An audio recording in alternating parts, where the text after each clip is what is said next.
So మనం ఈరోజు శ్రీమద్ భాగవతం 4వ స్కందం 29వ అధ్యాయం 56వ శ్లోకం నుంచి చర్చించుకుంటాము. సో మనం చూస్తున్నాము నారదముని ఇంకా ప్రాచీని బర్హి రాజా ఇద్దరి మధ్యలో సంభాషణ జరుగుతుంది.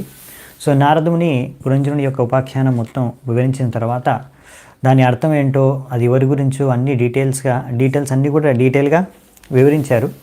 దీని తర్వాత ఇదంతా విన్న తర్వాత ఇప్పుడు ప్రాచీని బరికి కొన్ని సందేహాలు వస్తాయి. సో ఆయన ఇప్పుడు కొన్ని ప్రశ్నలు అడుగుతాడు నారదుని, దానికి సమాధానం నారదుని ఇస్తారు. సో అది ఈరోజు మరియు రేపు చర్చించుకుందామంట. సో మంగళాచరణ చేసుకొని మొదలు పెడదాం. ఓం అజ్ఞానతిమిరాంధస్య జ్ఞానాంజనాశలాకయ చక్షురున్మిళితం యేన తస్మై శ్రీ గురవే నమః. శ్రీచైతన్యమనోభీష్టం స్థాపితం యేన భూతలే స్వయం రూపః కదా మహ్యం దదాతి స్వపదాంతికం. వందేహం శ్రీగురూన్ శ్రీయుతాపదకమలం శ్రీగురూన్ వైష్ణవాంశ శ్రీరూపం సాగ్రజాతం సహగణ రఘునాథాన్వితాం తం సజీవం సాద్వైతం సావధూతం పరిజనసహితం కృష్ణచైతన్యదేవం శ్రీరాధాకృష్ణపాదాన్ సహగణలలితా శ్రీవిశాఖాన్వితాంశ. నమా ఓం విష్ణుపాదాయ కృష్ణప్రేష్టాయ భూతలే శ్రీమతే భక్తివేదాంత స్వామినే తే నామినే.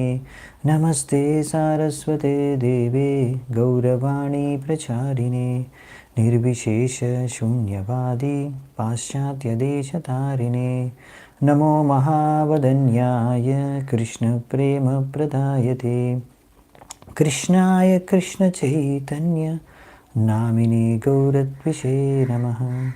హే కృష్ణ కరుణా సింధు దీనబంధు జగత్పతే గోపేశ గోపికా కాంత రాధాకాంత నమోస్తుతే. తప్త కాంచన గౌరాంగి రాధే వృందావనేశ్వరి వృషభానుసుతే దేవి ప్రణమామి హరిప్రియే. నీలాచల నివాసాయ నిత్యాయ పరమాత్మనే బలభద్ర సుభద్రాభ్యాం జగన్నాథాయ తే నమః. వాంఛాకల్పతరుభ్యశ్చ కృపా సింధుభ్య ఏవ చ పతితానాం పావనేభ్యో వైష్ణవేభ్యో నమో నమః. జయ శ్రీకృష్ణ చైతన్య ప్రభు నిత్యానంద శ్రీ అద్వైత గదాధర శ్రీవాసాది గౌరభక్తవృంద. హరే కృష్ణ కృష్ణ కృష్ణ హరే హరే హరే రామ రామ రామ హరే హరే. హరే కృష్ణ. సో 56వ శ్లోకం. రాజోవాచ శ్రుతం అన్వీక్షితం బ్రహ్మన్ భగవాన్ యద్ అభాషత నైతజ్జానన్నత్యుపధ్యాయః కిం న భ్రూయుర్విదుర్యది. సో రాజు ఇప్పుడు బ్రాహ్మణుడు ఇక్కడ అంటే నారదునితో ఏమంటున్నారంటే, ఓ ప్రియమైన నారద, నువ్వు ఏవైతే చెప్పావో అవన్నీ కూడా నేను ఎంతో జాగ్రత్తగా విన్నాను. ఇదంతా కూడా నేను విన్న తర్వాత నేను ఒక నిర్ణయానికి వచ్చాను. ఎవరైతే ఆచార్యులు గురువులు నాకు చెప్పారో ఈ విధంగా కర్మకాండే కార్యక్రమాలు చేయమని నన్ను సూచించారో వాళ్ళకు అసలు మీరు చెప్పిన ఈ రహస్యపూర్వకమైన ఈ జ్ఞానం అనేది వాళ్ళకు తెలియదు అనే విషయాన్ని నేను గ్రహించాను. ఎందుకంటే ఒకవేళ వాళ్ళకు మీరు చెప్పిన జ్ఞానం తెలిసి ఉంటే వాళ్ళు నాకు ఈ విషయాల్ని వివరించేవారు ముందే. సో నారదముని ఇప్పుడు వివరించారు ప్రాచీన బరికి, ఈ కర్మకాండ జ్ఞానకాండ ఇవన్నీ కూడా వేస్ట్. మనం చేసుకోవాల్సింది ఏంటిది? భక్తి. అదొక్కటే మార్గం. భక్తి చేసుకొని భగవద్ధామానికి తిరిగి వెళ్ళాలి.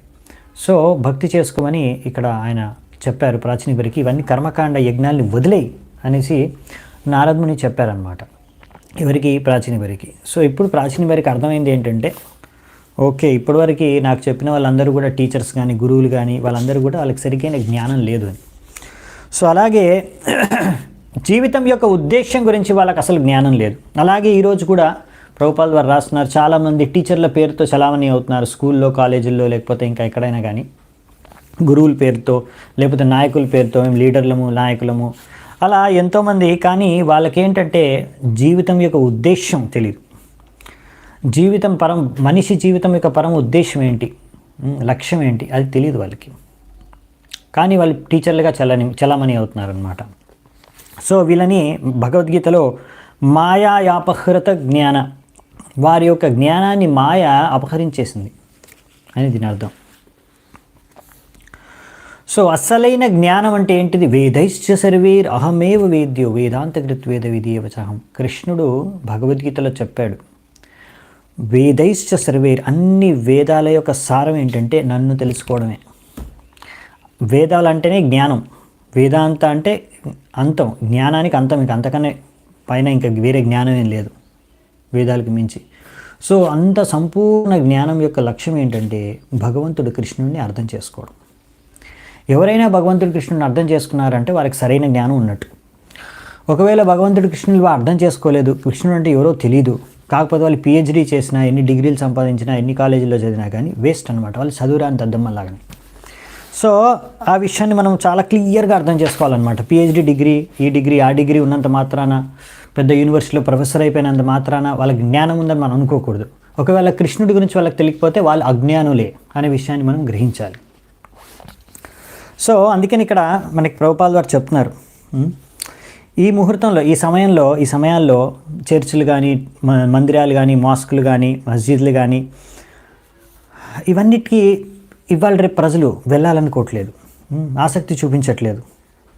ఎందుకంటే అక్కడున్న పూజారులు కానీ, లేకపోతే అక్కడున్న మౌల్లాలు కానీ, లేకపోతే అక్కడున్న ఫాదర్లు కానీ, వాళ్ళు ఏంటంటే ఎవరైతే వాళ్ళ మందిరాలకు కానీ, మాస్కులు కానీ, మస్జిద్లు కానీ, చర్చిలకు వస్తే వాళ్ళకి భగవద్ జ్ఞానాన్ని వాళ్ళు ప్రసాదించట్లేదు, జీవితం యొక్క పరముద్దేశం గురించి వాళ్ళు తెలియజేయట్లేదు జనాలకి. అవునా? సో మీరు ఏదైనా మందిరానికి వెళ్ళండి, సో వాళ్ళు మీకు వెళ్ళగానే మీకు మనిషి జీవితం యొక్క ఉద్దేశం ఏంటి, మన శాస్త్రాలు ఏం చెప్తున్నాయి నేర్పిస్తారా? లేదు. వాళ్ళకి ఈ డబ్బు కావాలి అంటే డబ్బు ఇచ్చేయండి, ఈ పూజ చేసి పంపించేస్తాం అంతే.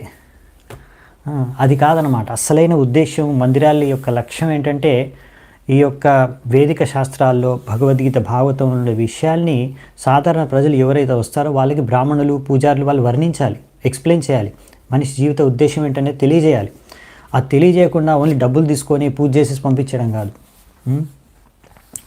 సో అందుకనే ఈ విషయం చాలా ఇంపార్టెంట్ అనమాట. అలాగే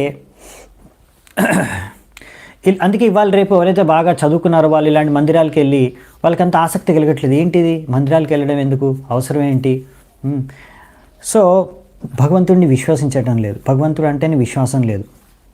అచ్చా, మందిరాలకు వెళ్ళే వాళ్ళందరూ మూఢనమ్మకాలు, లేకపోతే వాళ్ళకి ఏదో అంధవిశ్వాసులు అని అనుకుంటున్నారు. కానీ ఇప్పుడు వాళ్ళు మందిరాలకు కూడా వెళ్ళట్లేదు, వాళ్ళకి సరైన జ్ఞానం కూడా పొందటం లేదు. ఇక్కడ స్కూల్ కాలేజీలో కూడా సరైన జ్ఞానం ఇవ్వరు కదా. అందుకనే ప్రభుపాల్ వారు ఇస్కాన్ని స్థాపించారు. ఎందుకంటే మందిరాలు వాళ్ళు చేయాల్సిన కార్యక్రమాలు, అందులో పూజారులు అవి చేయట్లేదు, సరైన ఆధ్యాత్మిక జ్ఞానాన్ని ఎవరికి పంచట్లేదు, వాళ్ళకే చాలామందికి సరిగా తెలియదు. సో అలాగే స్కూల్లో, కాలేజీలో ఎలాగో చెప్పరు. సో అందుకనే చదువుకున్నా కానీ వాళ్ళకి కృష్ణుడి గురించి ఏమీ తెలియదు, భగవంతుడి గురించి ఏమీ తెలియదు, జీవితం యొక్క ఉద్దేశం ఏంటో తెలియదు. సో అందుకనే మన ఆచార్యులు, గోస్వాములు, షడ్గోస్వాములు ముందు నుంచే ఇలా ఎవరైతే కర్మకాండీయ కార్యక్రమాల్లో నియుక్తమైన పూజారులు, బ్రాహ్మణులు ఉంటారు కదా, వాళ్ళకు భిన్నంగా వీళ్ళు ఉండేవారు. ఇంకా వీళ్ళు మన వైష్ణవులు ఎలా భక్తి చేసుకోవాలో దానికోసం కావాల్సిన గ్రంథాలు రచించారు. ఎలాగైతే సనాతన గోస్వామి హరిభక్తి విలాస్ రచించారు, వైష్ణవులందరికీ ఎలా మార్గదర్శనం చేయడానికి, ఎలా భక్తి చేసుకోవాలి. సో భక్తి గురించి వాళ్ళు ఇలా ప్రచారం చేశారు, ఎలా భక్తి చేసుకోవాలి వాళ్ళు నిజ జీవితంలో ఆచరించి మనకు నేర్పించారు. సో అందుకని ఇలా మనం ఆచార్యుల ద్వారా మనం నేర్చుకోవచ్చు అన్నమాట. సో ఈ కృష్ణ భావనామృత యొక్క ముఖ్యమైన ఉద్దేశం ఇదే. ఎవ్వరూ నేర్పించట్లేదు భగవంతుడి గురించి, భక్తి గురించి, భగవద్గీతలో, భాగవతంలో ఉన్న విషయాల్ని. అందుకనే ప్రభుపాల్ వారు ఈ ఇస్కాన్ సంస్థను స్థాపించారు, ఈ కృష్ణ భావనామృతాన్ని స్థాపించారు, ప్రచారం చేస్తున్నారు. ఇదే ఉద్దేశం. తద్వారా అందరూ మనిషి జీవితం యొక్క ఉద్దేశాన్ని అర్థం చేసుకొని వాళ్ళ జీవితాన్ని సార్థకం చేసుకోవచ్చని. 57వ శ్లోకం. సంశయోత్ర తు మే విప్ర సంచిన్నస్తత్కృతో మహాన్ ఋషయోపి హి ముహ్యంతి యత్ర నేంద్రియా వృత్తయః. సో ఇప్పుడు ప్రాచీనబరి నారదుని నుంచి విన్నాడు. ఫస్ట్ విషయం అర్థమైంది ఏంటంటే, నాకు ఇప్పటివరకు చెప్పిన గురువులందరూ కూడా బోగస్ వాళ్ళు, వాళ్ళకి ఏం తెలియదు సరిగ్గా.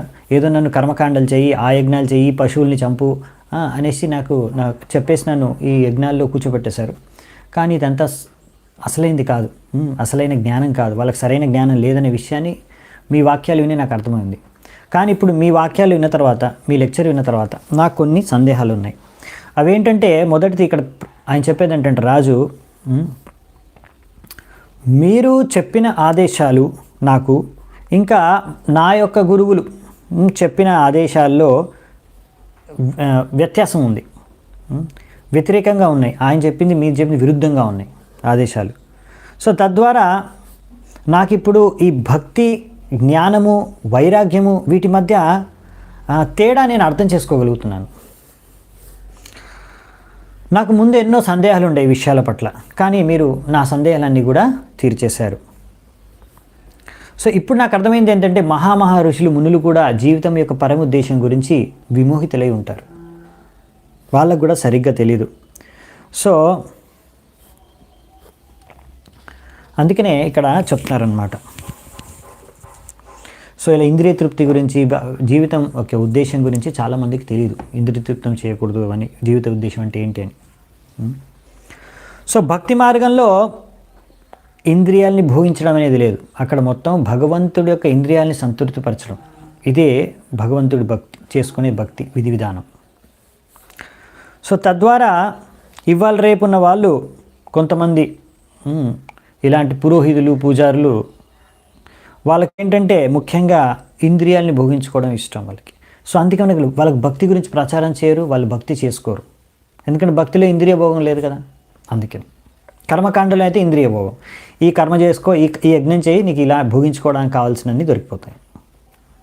సో అందుకే వాళ్ళు కర్మకాండనే, మీరు ఈ యజ్ఞం చేయండి, ఆ పూజ చేయండి, ఆ వ్రతం చేయండి, ఇలా ఇలా చేయండి, అన్నీ ఇవే నేర్పిస్తారన్నమాట. మీకు భక్తి గురించి నేర్పించరు, భగవంతుడి భక్తి ఎలా చేసుకోవాలి దాని గురించి నేర్పించరు.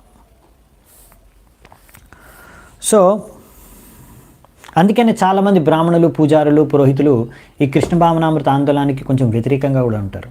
వాళ్ళు మీకు నెగిటివ్గా కూడా చెప్పొచ్చు, ఇస్కాన్ వాళ్ళు కరెక్ట్ కాదు, ఇస్కాన్ వాళ్ళు సరిగ్గా చేయట్లేదు, అలాంటి ఎన్నో నెగిటివ్గా ఇస్కాన్ గురించి కూడా మీకు చెప్పొచ్చు, కృష్ణ భావనామృతం గురించి చెప్పొచ్చు. ఎందుకంటే వాళ్ళు తట్టుకోలేరు అనమాట. అరే వీళ్ళందరూ భక్తులు అయిపోతే మరి మాకేమవుతుంది, మా గత ఏమవుతుంది, మా జీవితాలు ఏమైపోతాయి, మా జీవనోపాధి ఏమైపోతుంది. వాళ్ళకి ఎప్పుడు ఇదే చింత అనమాట. మనుషులకి భక్తి గురించి తెలియజేయాలి, జీవితం యొక్క ఉద్దేశం తెలియజేయాలి అనే ఉద్దేశం లేదు వాళ్ళకి. సో అందుకనే చైతన్య మహాప్రభు సమయం నుంచి ఇలాంటి బ్రాహ్మణులు, బాపనోళ్ళు, ఇంకా లేకపోతే వేరే పూజారులు, పురోహితులు అందరూ కూడా వ్యతిరేకంగా ఉన్నారు. ఎందుకంటే వాళ్ళకి భక్తి గురించి తెలియదు, ఆ కర్మకాండ పిచ్చి ఒకటే ఉందన్నమాట.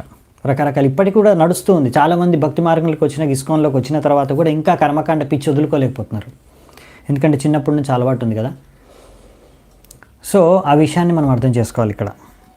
ఎందుకంటే ఇలాంటి కొంతమంది ప్రీస్ట్స్, అంటే ఇలాంటి కొంతమంది పూజారులే లేకపోతే బ్రాహ్మణులే వెళ్ళి చైతన్య మహాప్రభు సమయంలో కూడా వెళ్ళి కాజీ, ముస్లిం అక్కడున్న రాజుకి, కాజీకి వెళ్ళి కంప్లైంట్ చేశారు చైతన్య మహాప్రభు వ్యతిరేకంగా. వీళ్ళందరూ ఏంది హరినామం చేస్తున్నారు, ఇంత గట్టిగా శబ్దం చేసుకుంటూ కీర్తన చేస్తున్నారు, మాకు చాలా డిస్టర్బ్ అయిపోతుంది, ఇలా మా హిందూ ధర్మంలో ఇలా చెప్పలేదు. సో ఇలా అనేసి కంప్లైంట్ చేశారనమాట. సో కంప్లైంట్ చేసింది ఎవరు? ముస్లిం గవర్నమెంట్కి, హిందువులే, ఇలాంటి బ్రాహ్మణులే. భక్తి, జీవిత ఉద్దేశం, శాస్త్రాలు తెలియని వాళ్ళు, శాస్త్రాల యొక్క సారం తెలియని వాళ్ళు, కృష్ణుడి గురించి తెలియని వాళ్ళు, భక్తి గురించి తెలియని వాళ్ళు, యుగధర్మమైన హరినామ సంకీర్తన గురించి తెలియని వాళ్ళు, ఇలాంటి హరినామ సంకీర్తన చేసే వారిపైన వ్యతిరేకంగా కంప్లైంట్ చేశారనమాట. చైతన్య మహాప్రభు పైన వ్యతిరేకంగా కంప్లైంట్ చేశారు చాంద్ కాశీకి. అప్పుడు కాశీ వచ్చేసి ఆయన ఏం చేశారంటే, అప్పుడు భక్తులందరూ హరినామ సంకీర్తన చేస్తుంటే వచ్చేసి మృదంగం పగలగొట్టేసి అందరు భక్తులకి బెదిరించేశారు చాంద్ కాశీ యొక్క సైనికులు. ఇంకొకసారి మీరు గనక ఇలా హరినామ సంకీర్తన చేస్తే మిమ్మల్ని జైల్లో వేసేస్తామని.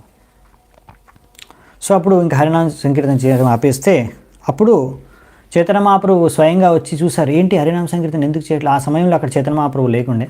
సో తర్వాత వచ్చి చూసారు, ఏమైంది, ఎందుకు మీరందరూ ఇంత బాధపడుతున్నారు, ఎందుకు హరినామ సంకీర్తన చేయట్లేదు అంటే, ఇలా చాంద్ కాజీ వాళ్ళకు ఎవరో కంప్లైంట్ చేశారు మన హిందువులు బ్రాహ్మణులు వెళ్ళి మనకు వ్యతిరేకంగా. సో అందుకనే వాళ్ళు వచ్చి ఇలా మృదంగాన్ని పగలగొట్టేశారు, మాకు బెదిరించి వెళ్ళారని.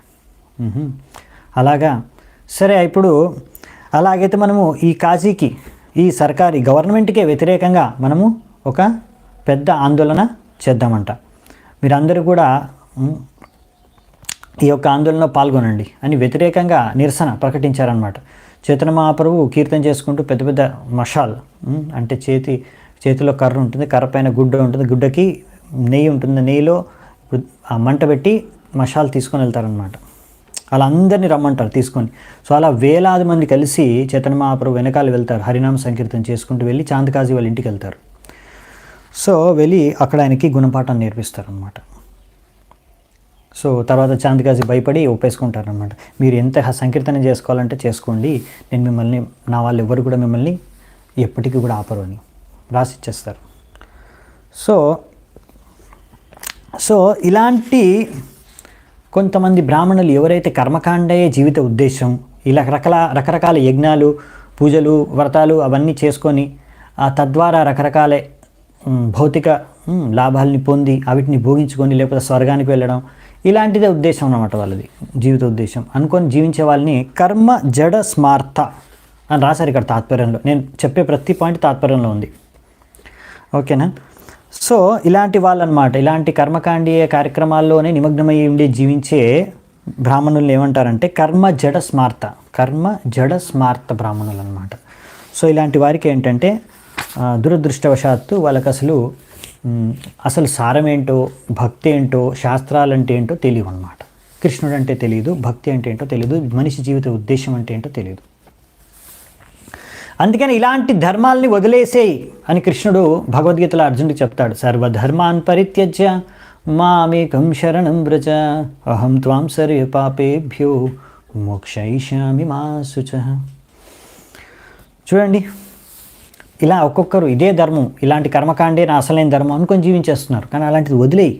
అసలైన ధర్మం ఏంటంటే భగవంతుడికి శరణాగతం అవ్వడం, భగవంతుడికి భక్తి చేసుకోవడం, భగవంతుడికి సేవ చేసుకోవడం. ఇదే అసలైన ధర్మం, ఇదే అంతిమ ధర్మం. ఇంతకన్నా గొప్ప మించిన ధర్మం ఏది లేదు. 58వ శ్లోకం. కర్మాణ్యరాభతే యేన పుమానిహ విహాయతం అముత్రాణ్యేన దేహేన జుష్టాని సయదశ్నుతే. సో ఇక్కడ ఆయన అంటున్నాడు, ఈ యొక్క జీవాత్మ ఈ శరీరంలో రకరకాల కార్యాలు చేస్తుంది, దాని ఫలితాలు వచ్చే జన్మలో అనుభవిస్తుంది. అది నాకు అర్థమైంది. ఇప్పుడు ఆయన ప్రశ్న ఏంటో నెక్స్ట్ చెప్తారు. సో ఆయన ప్రశ్న ఏంటంటే బేసికల్గా అడిగేది ఏంటంటే, ఈ శరీరంలో ఏవో కార్యాలు చేస్తే దాని ఫలితాలని ఇంకో శరీరంలో అనుభవించడం ఏంటి, ఈ విషయం నాకు అర్థం కావట్లేదు అనమాట.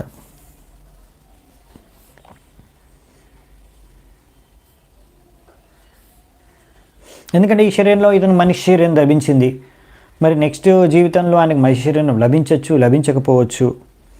సో అసలు ఇది ఎలా, ఇతను ఇక్కడ చేసిన కార్యాలకి ఫలితాలు, కష్ట సుఖ అవి భోగించేది నెక్స్ట్ జీవితంలో అది ఎలా జరుగుతుంది? ఎందుకంటే శరీరం చేంజ్ అయిపోతుంది కదా.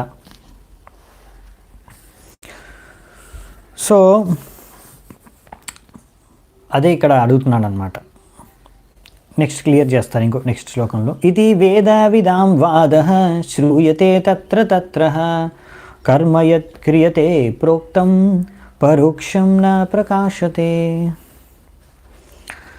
ఎవరైతే వేదిక శాస్త్రాల్లో నిపుణులో, పండితులో వాళ్ళు ఏం చెప్తున్నారంటే, మనం అందరం కూడా ఇప్పుడు అనుభవించేదంతా కూడా మన పూర్వపు జన్మపు యొక్క కర్మల యొక్క ఫలితం ఇప్పుడు మనం అనుభవిస్తున్నాం. కానీ నేను స్వయంగా చూసేది ఏంటంటే, మనం ఏ శరీరంలో శ్రమించామో పోయిన జన్మలో, ఇప్పుడు ఆ శరీరం మనకు లేదే, ఆ శరీరం నశించిపోయింది. సో అలాంటిది వేరే శరీరంలో, ముందొక శరీరంలో మనం ఏవో కార్యాలు చేస్తే ఆ శరీరంలో మనము భోగించవలసిన చేసిన కార్యాలకి ఫలితాలు ఇప్పుడు వేరే శరీరంలో లభిస్తున్నాయే. సో ఆయన బాధ ఏంటంటే అక్కడ శరీరాల్లో ఏం జరిగినా ఇప్పుడు ఈ శరీరంలో మనం ఎలా ఎక్స్పీరియన్స్ చేయగలుగుతాము అంటే వేరే ఉంటుంది కదా, వేరే అయిపోయింది కదా, శరీరం మారిపోయింది కదా అని అన్నమాట. సో మనం ఎలా ఆ శరీరాల యొక్క ఫలితాలని మనం ఇప్పుడు అనుభవించగలము అని అర్థం కావట్లేదు. సో అందుకనే ఇక్కడ ఉద్దేశం ఏంటంటే అసలు మనకి ఎలా తెలుస్తుంది ఈ ఫలితాలు మనం అనుభవిస్తున్నాం లేకపోతే ఇవే అనుభవించాలి, ఎందుకంటే శరీరం అంతా నశించిపోయింది కదా. సో ఇక్కడ మనకి ఎలాగో ఆన్సర్ చెప్తారు ప్రభుపాద వారు ఇప్పుడే చెప్పేస్తారు, నారదముని కూడా వివరిస్తారు తర్వాత. మనకు ముందు కూడా చాలామందికి తెలుసు, మనకు సూక్ష్మమే దేహం ఇంకా స్థూల దేహం రెండు ఉంటాయి. గ్రాస్ బాడీ, ఇప్పుడు మనం కనిపించేది స్థూల దేహం, పంచమహాభూతాలతో నిర్మితమైన స్థూల దేహం. అలా కాకుండా మనస్సు, బుద్ధి, అహంకారంతో కూడుకున్నది సూక్ష్మదేహం. సో ఈ పంచమహాభూతాలతో ఉన్న స్థూల దేహాన్ని మాత్రమే మనం త్యజిస్తాం మృత్యు సమయంలో.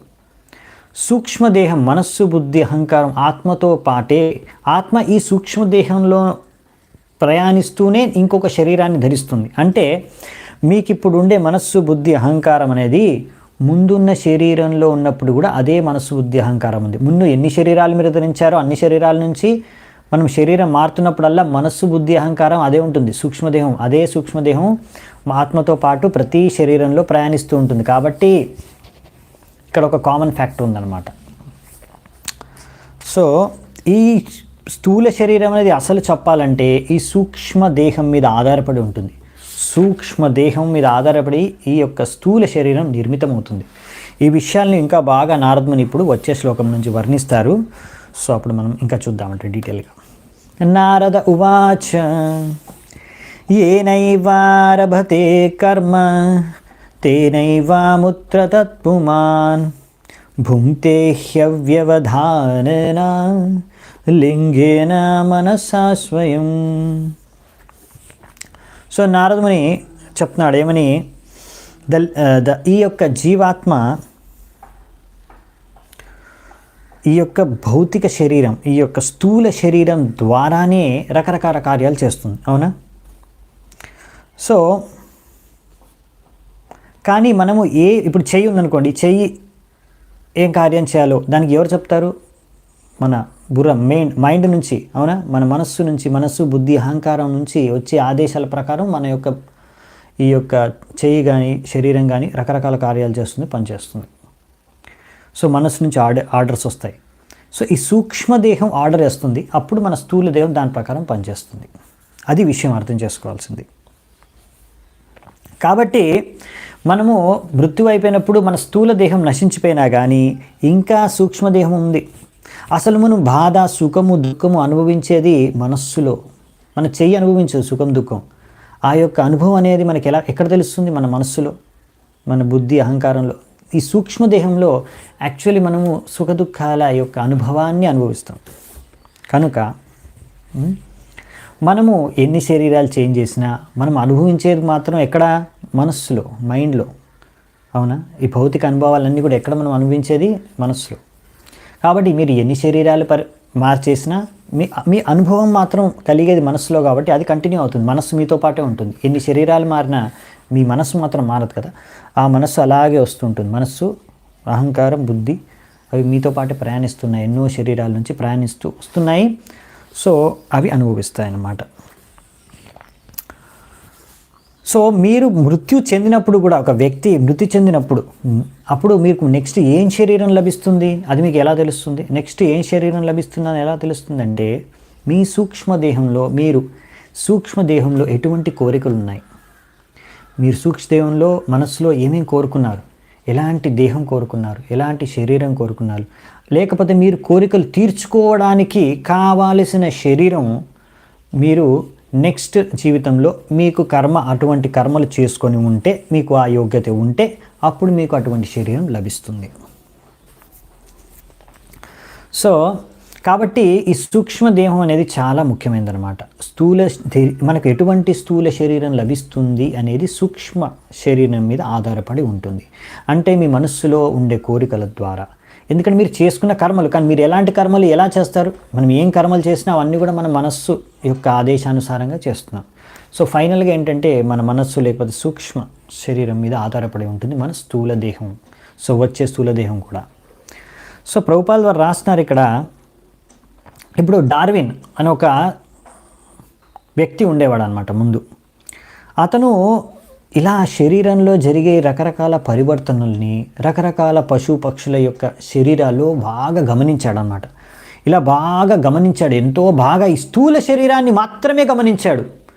పాపం ఆ మూర్ఖుడికి ఆత్మ అనే విషయం ఉంటుందని తెలీదు, అతను అజ్ఞానుడు.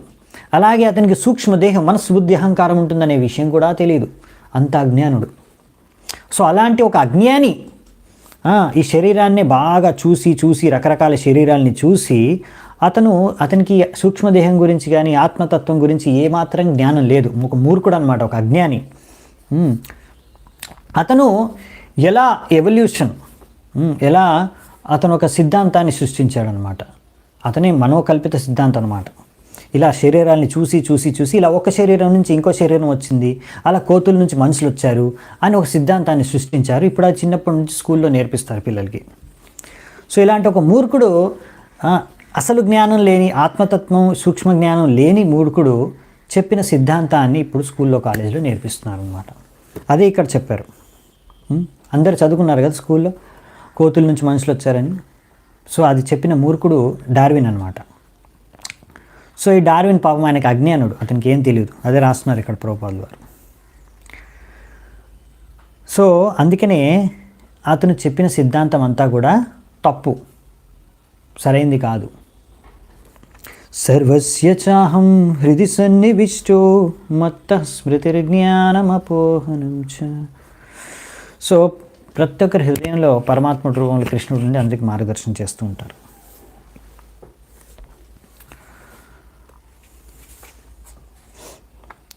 సో ఈ పరమాత్ముడు ఆయన అన్నీ చూస్తున్నాడు. మీరు ఏమేం కర్మలు చేశారు మీరు మర్చిపోయి ఉండొచ్చు, మీకు గుర్తులేదు. నేను లాస్ట్ లైఫ్లో, పోయిన జన్మలో నేను ఏమి పాపాలు చేశాను, ఏం పుణ్యాలు చేశాను, ఏం కర్మలు చేశాను, నీకు గుర్తులేదు, నాకు గుర్తులేదు. కానీ ఎవరికి గుర్తుంది? మరి మీరు ఏం కర్మలు చేశారు దాని కరెక్ట్గా ఫలితం ఈ జన్మలో మీకు ఎవరిస్తున్నారు? ఎవరికి గుర్తుంది? ఎవరికి తెలుసు? అది పరమాత్ముడికి తెలుసు. ఆయన పరమాత్ముడు కూడా ఇంకొకటి ఏంటంటే ఆత్మతో పాటు ఆయన కూడా ప్రతి శరీరంలో మీతో పాటు ప్రయాణిస్తున్నాడు. మీరు ఏ శరీరం ధరించినా ఆత్మతో పాటు పరమాత్మ కూడా ప్రయాణిస్తూనే ఉన్నాడు. అవునా? ఆయన ఉపదృష్ట హనుమంత. ఆయన చేసే కార్యాలు ఏంటంటే ఎప్పుడు చూస్తుంటారు. మీరు ఏం చేస్తున్నారో అన్నీ నోట్ చేసుకుంటారు. అన్నీ నోట్ చేసుకొని తర్వాత చేసుకున్న తర్వాత మీకు దాని ప్రకారంగా వీడు లాస్ట్ జన్మలో ఇటువంటి కర్మ చేశాడు, కానీ దానికి ఫలితం ఇప్పుడు దక్కాలి అతనికి, ఇది కోరుకున్నాడు కాబట్టి అది నేను ఇప్పుడు ఇస్తాను. సో మీరు కోరుకున్నవి, మీరు చేసుకున్న కర్మలు మీ యొక్క ఇచ్ఛానుసారంగానే మీరు ఏ ఫలితాలు మీకు దొక్కాలో అవి పరమాత్ముడు మీకు అందజేస్తాడు అన్నమాట ఈ శరీరంలో. శయానం ఇమం ఉత్సృజ్య శ్వసంతం పురుషో యత కర్మాత్మన్యాహితం భుంక్తే తాదృశ్యేనేతరేణ వా. సో మనము నిద్రిస్తున్నప్పుడు కలలు కంటాం. ఆ కలల సమయంలో మనము ఈ స్థూల దేహాన్ని వదిలేస్తాం, మర్చిపోతాం. అప్పుడు మా మనస్సు, బుద్ధి దీని ద్వారా మనం ఎన్నో శరీరాలని ధరించి ఒక్కొక్కసారి కుక్కలాగానో లేకపోతే ఒకసారి దేవతలాగానో అలా రకరకాల శరీరాలని ధరిస్తాం. రకరకాల శరీరాల్లో రకరకాల కార్యాలు చేస్తున్నట్టు కళల్లో కంటూ ఉంటాం.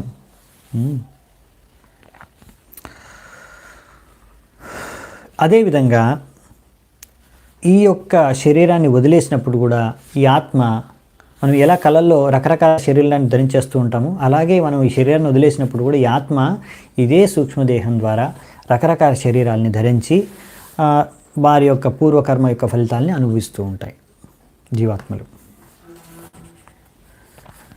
చూడండి, ఇక్కడ మనకి తాత్పర్యంలో ఇది 61వ తాత్పర్యంలో మొదటి లైన్లోనే ప్రభుపాల్ ద్వారా రాస్తున్నారు. ఏమనంటే, మనము సుఖ దుఃఖాలకి ఎక్కడ మనం అనుభవిస్తున్నామంటే మనస్సులోనే. మన మనస్సు, బుద్ధి, అహంకారమైన సూక్ష్మ శరీరంలోనే ఈ అనుభవాల్ని మనం అంతా రుచి చూస్తున్నాం. కానీ మీరు ఇవన్నిటిని అనుభవించాలి అంటే భౌతిక రూపంలో మనకు ఒక భౌతిక శరీరం, స్థూల శరీరం అవసరం. ఓకేనా? ఎందుకంటే కార్యాలు చేయాలి అంటే మనము సూక్ష్మ శరీరం ఆ కార్యాలు చేయదు, మన స్థూల శరీరం ద్వారానే చేయిస్తుంది. కాబట్టి మనకు స్థూల శరీరం అవసరం. ఒకవేళ కొంతమందికి ఒక్కొక్కసారి వాళ్ళు చేసుకున్న కర్మల ప్రకారం వాళ్ళకి ఒక్కొక్కసారి ఏంటంటే ఒక్కొక్కరు భూతాలుగా మారిపోతారు. భూతాలు అంటే ఏంటంటే వాళ్ళకి ఏంటంటే సూక్ష్మ శరీరం మాత్రమే ఉంటుంది, స్థూల శరీరం దక్కదు. కొంతమందికి అటువంటి జన్మ దక్కుతుంది, అది భూతాలు అనమాట. సో దయ్యాలు భూతాలు ఉంటాయి కదా, ఆ భూతాలకి ఏంటంటే సూక్ష్మ శరీరం మాత్రమే ఉంటుంది, స్థూల శరీరం ఉండదు. కాబట్టి అవి ఎంతో ప్రయత్నిస్తూ ఉంటాయన్నమాట, కానీ భోగించడానికి కానీ రకరకాల కార్యాలు చేయడానికి. కానీ స్థూల శరీరం లేని కారణంగా చాలా కష్టాలకు లోనే ఒక్కొక్కసారి వేరే వేరే మనుషుల యొక్క శరీరంలో ప్రవేశిస్తాయి. సో అందుకనే మనము ముక్తి అంటే అదేదో మృత్యు తర్వాత అందరికీ ముక్తి లభించేది. ఒక్కొక్కసారి అంటారు కదా, చనిపోయిన వాళ్ళు ఎక్కడ వెళ్ళారండి అంటే దేవుడి దగ్గరికి వెళ్ళిపోయాడు. అలా అందరు దేవుడి దగ్గరికి వెళ్ళిపోరు. ఎవరైతే భక్తి చేసుకున్నారో వాళ్ళు మాత్రమే భగవంతుడి దగ్గరికి వెళ్తారు, వైకుంఠానికి వెళ్తారు. ప్రతి ఒక్కరికి వైకుంఠ ప్రాప్తి కలగదు. దానికోసం మీరు సరైన కర్మలు చేసుకోవాలి, సరైన భక్తి చేసుకోవాలి. సో అలా లేకపోతే మనం ఈ సూక్ష్మదేహంలోనే ప్రయాణిస్తూ ఉంటాం. మరి వైకుంఠం వెళ్ళినప్పుడు కూడా సూక్ష్మదేహం మీతో పట్టుస్తుందా? లేదు. అదే తేడా. మీరు ఎంతసేపు ఎన్ని జన్మలు ఇక్కడ ఈ భౌతిక ప్రపంచంలో, ఈ బ్రహ్మాండంలో, ముల్లోకాల్లో ప్రయాణిస్తూ ఉంటారో అప్పటి వరకు మీరు దేవత శరీరం లభించినా, కుక్క శరీరం లభించినా, మనిషి శరీరం లభించినా అదే సూక్ష్మదేహం, మనస్సు, బుద్ధి, అహంకారం మీతో ప్రయాణిస్తూనే ఉంటుంది. ఓకే. ఎప్పుడైతే అసలైన ముక్తి అంటే ఏంటంటే, అసలైన ముక్తి అంటే ఎప్పుడైతే మీకు ఈ సూక్ష్మదేహం నుంచి కూడా మీకు ముక్తి లభిస్తుందో, ఎప్పుడైతే ఆత్మ ఈ సూక్ష్మదేహాన్ని కూడా వదిలేస్తుందో అప్పుడు ఆత్మకు అసలైన ముక్తి లభిస్తుంది. అది భగవద్ధామానికి వెళ్ళినప్పుడు ఈ సూక్ష్మదేహాన్ని కూడా ఈ యొక్క భౌతిక ప్రపంచంలోనే వదిలేసి ఆత్మ మాత్రమే భగవద్ధామానికి, వైకుంఠధామానికి కానీ గోలోకధామానికి కానీ తిరిగి వెళ్తుంది. అప్పటి వరకు ఎన్ని శరీరాలు మార్చినా సూక్ష్మదేహం మాత్రం మనతో పాటే ఉంటుంది, ఆత్మతో పాటే ఉంటుంది. సో అందుకని అసలైన ముక్తి అంటే ఈ సూక్ష్మదేహం నుంచి మనకు ముక్తి. సో మనకి ఎటువంటి శరీరం నెక్స్ట్ లభిస్తుంది అంటే మన సూక్ష్మదేహంలో, మన మనస్సులో మనం ఏం చింతిస్తున్నాము దాని మీద ఆధారపడి ఉంటుంది. అందుకనే ఇక్కడ మనము ఈ భక్తి మార్గంలో, ఈ కృష్ణ భావనామృతంలో, కృష్ణ భావనామృత సంఘం, అవునా, మన ఇస్కాన్ ఏంటి, అంతర్జాతీయ కృష్ణ భావనామృత సంఘం. అంటే మనము మన యొక్క మనస్సు, బుద్ధి కృష్ణ భావనతో నిండి ఉండాలి. అహంకారం అనేది ఉండకూడదు. నేను భగవంతుని దాసుని, భగవంతుడి యొక్క దాసుని అనే నమ్రత భావనతో, అహంకారం లేకుండా కృష్ణుడి యొక్క చింతనతో నిండిపోయి మన మనస్సు, బుద్ధి ఎప్పుడైతే ఉంటుందో అప్పుడు మన సూక్ష్మదేహంలో మనం కోరుకునేది ఏంటి, నేను భగవద్ధామానికి వెళ్ళిపోతాను, భగవంతుడికి ఎల్లప్పుడూ సేవ చేసుకోవాలనుకుంటున్నాను. ఇలా ఎప్పుడైతే మీరు భగవంతుడికి భక్తి చేసుకోవాలని కోరుకుంటారో నిరంతరం, అప్పుడు మీ సూక్ష్మదేహం అలా కోరుకుంటుందో, మీ మనస్సులో మీరు కోరుకుంటారో అలా, అప్పుడు మీకు అసలైన ముక్తి లభిస్తుంది. అప్పుడు మీరు ఈ యొక్క శరీరాన్ని వదిలేసినప్పుడు సూక్ష్మదేహాన్ని నుంచి కూడా మీకు ముక్తి లభిస్తుంది. మీరు డైరెక్ట్గా కృష్ణలోకానికి, గోలోకానికి వెళ్ళిపోతారు. సో అందుకనే మనం ఇక్కడ ఇచ్చే ట్రైనింగ్ ఏంటంటే, ఇస్కాన్లో ఈ హరే కృష్ణ వాళ్ళు ఇచ్చే ట్రైనింగ్ ఏంటంటే సూక్ష్మదేహాన్ని మనం ట్రైన్ చేస్తున్నాం అన్నమాట. ఎల్లప్పుడూ కృష్ణుడి గురించి స్మరించుకునే విధంగా కృష్ణ భావనామృతంతో మన మనస్సు, బుద్ధి ఎల్లప్పుడూ ఉంటే అప్పుడు మనము ఈ భౌతిక ప్రపంచం నుంచి ముక్తి లభించవచ్చు మనకు. అందుకే ఆ ట్రైనింగ్ మనకి ఇక్కడ ఇస్కాన్లో లభిస్తుంది అన్నమాట. ఇది అన్నిటికన్నా ఇంపార్టెంట్ ట్రైనింగ్, ఎడ్యుకేషన్. ఇది అసలైన విద్య, అసలైన జ్ఞానం, అసలైన శిక్షణ ప్రతి మనిషికి కావాల్సింది. అప్పుడే మనిషి తన జీవితాన్ని సార్థకం చేసుకోవచ్చు, ముక్తి లభించవచ్చు, భగవద్ధామానికి తిరిగి వెళ్ళొచ్చు. లేకపోతే మళ్ళీ ఇంకొక శరీరాన్ని ధరించాల్సిందే. అందుకని మనం ఇలా ఎందుకు కృష్ణుడి గురించి మనం తెలుసుకోవడం ద్వారా, కృష్ణుడి గురించి జ్ఞానం పొందడం ద్వారా, కృష్ణుడి గురించి స్మరించుకోవడం ద్వారా మనకి ఏం జరుగుతుంది, జన్మ కర్మ చ మే దివ్యం ఏవం యో వ్యక్తి తత్వతః త్యక్త్వా దేహం పునర్జన్మ నైతి మామేతి సుఅర్జున. కృష్ణుడు చెప్తున్నాడు భగవద్గీతలో, నా జన్మ కర్మ ఇవన్నీ కూడా దివ్యం అనే విషయాలు ఎవరైతే అర్థం చేసుకుంటారో, నా తత్వాన్ని ఎవరైతే బాగా అర్థం చేసుకుంటారో వాళ్ళు మళ్ళీ ఈ యొక్క భౌతిక ప్రపంచంలో జన్మ ఎత్తాల్సిన అవసరం లేదు. వాళ్ళు నా దగ్గరకు వచ్చేస్తాను, నా ధామానికి. కృష్ణుడు ఈ గ్యారంటీ ఇస్తున్నాడు. అందుకని మనం కృష్ణుడి గురించి చర్చించుకుంటున్నాం. అందుకని మనం కృష్ణుడు లీలలు కానీ కృష్ణుడు గుణ రూప మహిమల్ని చర్చించుకున్నాం. కృష్ణుడు నామాన్ని జపిస్తున్నాం. కృష్ణ భావనామృతంలో ఉండడానికి ప్రయత్నిస్తున్నాం. సో దీనికి ఒక ఉత్తమమైన ఉదాహరణ ఎన్నోసార్లు ప్రభుపాల్ వారు ఇచ్చారు. ఇక్కడ మళ్ళీ ఇస్తున్నారు. అంబరీష్ మహారాజు యొక్క ఉదాహరణ. ఆయన ఎప్పుడు తన మనస్సుని, అందుకని ఫస్ట్ లైన్, అంబరీష్ మహారాజు తన మనస్సు అన్ని ఇంద్రియాలని మనస్సుని కూడా సంపూర్ణంగా భగవంతుడి భక్తులు ఎలాగా యుక్తపరిచాడు ఆయన ఉత్తమ ఉదాహరణం అంబరీష్ మహారాజు. సవై మనః కృష్ణ పదారవిందయో. సో ఆయన మొదలుపెట్టింది ఎక్కడి నుంచి? మనస్సు. ఒక్కసారి మనస్సు కృష్ణుడి సేవలో నిమగ్నమైపోయిందంటే, కృష్ణుడి పాద పద్మాల్లో నిమగ్నమైపోయిందంటే మనస్సే కదా అందరికీ డైరెక్షన్ ఇచ్చేది. సో అన్ని ఇంద్రియాలు కూడా చాలా ఈజీగా మనం భగవంతుడి సేవలో యుక్తపరచవచ్చు అన్నమాట. చాలా ఈజీ. కానీ ఫస్ట్ మనస్సు భగవంతుడి యొక్క పాద పద్మాలపైన కేంద్రీకరించాలి. మనస్సు కోరుకోవాలి, నేను భగవంతుడి సేవ చేయాలి. అప్పుడు అన్ని కాళ్ళు చేతులు, అన్ని కళ్ళు చెవులు అన్నీ కూడా భగవంతుడి సేవలో నిమగ్నం అయిపోతాయి. అందుకనే చాలా ఇంపార్టెంట్ అన్నమాట. సో అందుకే మనం ఇలా మనస్సు ద్వారా ఎల్లప్పుడూ భగవంతుడు చింతించుకుంటేనే మనం భగవద్ధామానికి వెళ్ళిపోతాం అనే విషయాన్ని కృష్ణుడు భగవద్గీతలో చెప్పాడు. ఇదే మొత్తం గీత యొక్క సారం. మీరు గీతాలో అన్నిటికన్నా ముఖ్యమైన శ్లోకం, అసలు గీతా సారం ఏంటి అని అడిగితే, గీత మధ్యలో ఎగ్జాక్ట్ మిడిల్లో 9.34లో ఇచ్చారు. మన్మనా భవ మద్భక్తో మధ్యాజి మాం నమస్కురు మామే వైశ్యసి యుక్త్వైవం ఆత్మానం మత్పరాయణ. సో ఇక్కడ ఏం చెప్తున్నారంటే, మన్మనా భవ మద్భక్తో, మనస్సులో ఎప్పుడు నా గురించే ధ్యానిస్తాడు. ఎవరు? నా భక్తుడు. ఎల్లప్పుడూ నా గురించే చింతిస్తాడు. మధ్యాజి మాం నమస్కురు, నన్నే పూజిస్తాడు, నాకు నమస్కారం చేస్తాడు, అన్నీ కూడా నాకు అర్పిస్తాడు. మామే వైశ్యసి యుక్త్వయం, అటువంటి వ్యక్తి ఎల్లప్పుడూ నన్ను భజించుకొని నాకే అన్నీ అర్పించుకున్న వ్యక్తి, అతను తప్పకుండా కూడా ఆత్మానం మత్పరాయణ, అతను తప్పకుండా నా దగ్గర తిరిగి వస్తాడు. సో భగవద్ధామానికి తిరిగి వెళ్ళడానికి ఫార్ములా, అసలు ఏంటి పద్ధతి అనేది ఇక్కడ భగవద్గీతలో కృష్ణుడు చెప్పాడు. మన్మనా భవ మద్భక్తో మధ్యాజి మాం నమస్కురు మామే వైశ్యసి యుక్త్వైవం ఆత్మానం మత్పరాయణ. సో ఇది చాలా ఇంపార్టెంట్ శ్లోకం అన్నమాట. ఇది సారం, గీతా సారం ఇది.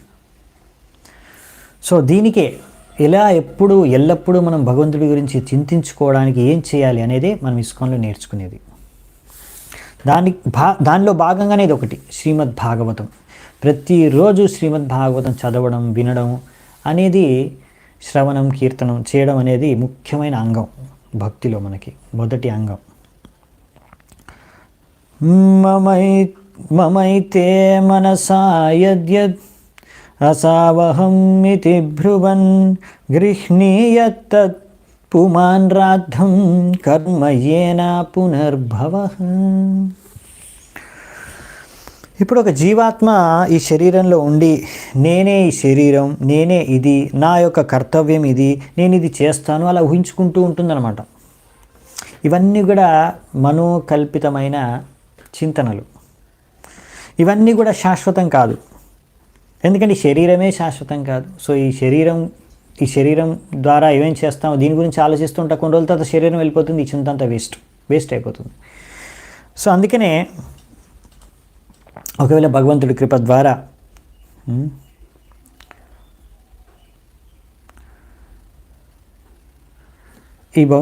ద్వారా ఈ వ్యక్తి ఏవైతే ఆలోచిస్తున్నాడో ఈ జీవాత్మ, దాని ప్రకారం ఆ ఆశలు, ఈ కోరికలు తీర్చుకోవడానికి అతనికి దానికి తగ్గట్టుగా ఇంకో శరీరం లభిస్తుంది. అందుకని మనం ఒకవేళ ఎల్లప్పుడూ ఆలోచించుకుంటాం, మేము భగవంతుడికి సేవ చేసుకోవాలని ఆలోచించుకుంటూనే మనం జీవించి ముక్తి చెందితే మనం భగవద్ధామానికి వెళ్ళి అక్కడ భగవంతుడికి సేవ చేసుకుంటాం. లేదంటే ఈ భౌతిక కార్యాల్లోనే నేను ఇది చేస్తాను, అది చేయాలనుకుంటున్నాను, ఇలా భోగించాలనుకుంటున్నాను, ఇది సాధించాలనుకుంటున్నాను, ఈ భౌతిక ప్రపంచంలోనే ఉంటారు. ఇంకో శరీరం లభిస్తుంది. మీరు సాధించుకోవాల్సిన మీ కోరికలన్నీ తీర్చుకోవడానికి ఇంకో శరీరం ఇస్తారు మీకు. ప్రభుపాల్ వారు ఒకటి ఉదాహరణ ఇస్తున్నారు. ఒక మనిషి అంట చచ్చిపోయే ముందు డాక్టర్ని అడుగుతున్నాడంట, నాకు ఇంకా కొన్ని ఏళ్ళు బతికే విధంగా మీరు నాకు చికిత్స చేయండి, మీకు ఎంత డబ్బు కావాలంటే నేను అంత ఇస్తాను, ఎందుకంటే నేను ఎన్నో ప్లాన్లు చేసుకున్నాను, ఇవి చేయాలి అవి చేయాలని. సో అవన్నీ చేసుకోవాలంటే ఇంకా కొన్ని సంవత్సరాలు కావాలి నాకు. సో ఇదన్నమాట మూర్ఖత్వం. ఇవాళ రేపు జనాల మూర్ఖత్వం ఏంటంటే ఇదే. చచ్చిపోయే ముందు కూడా నేను చేసుకున్న ప్లాన్లన్నీ ఎలా, నేను ఏదో చేద్దామనుకున్నాను, ఇది పూర్తయ్యేది ఎలా, నేను ఇంత పెద్ద బంగళా కట్టాను, దీనికి ఏమైపోతుంది, ఎంతో ఆస్తి సంపాదించాను, దాన్ని ఎవరు కాపాడతారు, నా బిజినెస్ ఎవరు రన్ చేస్తారు, నా వ్యాపారం ఏమైపోతుంది, ఇదే చింతనలో నా పిల్లం ఏమైపోతుంది, నా బిడ్డలు ఏమైపోతారు, ఇలాగే చూస్తూనే మృతి చెందుతాడు వ్యక్తి. దానికోసం కోరుకుంటుంటాడు డాక్టర్ని, ఎలాగైనా సరే నన్ను బతికించండి. సో అందుకనే ఇలా చింతించకూడదు. మనం కృష్ణుడి గురించి చింతిస్తూ మృతి చెందితే భగవద్ధామానికి వెళ్ళిపోతాం. సో మనకేం లాస్ లేదు. ఇక్కడున్నా మనం భగవంతుడికి సేవ చేసుకుంటాం, మృతి చెంది భగవద్ధామానికి వెళ్తే అక్కడ కూడా సేవ చేసుకుంటాం. సో అదే మన జీవిత లక్ష్యంగా ఉండాలన్నమాట. యతానుమీయతే చిత్తం ఉభయైరింద్రియే హితైః ఏవం ప్రాగ్దేహజం కర్మ లక్ష్యతే చిత్తవృత్తిభిః.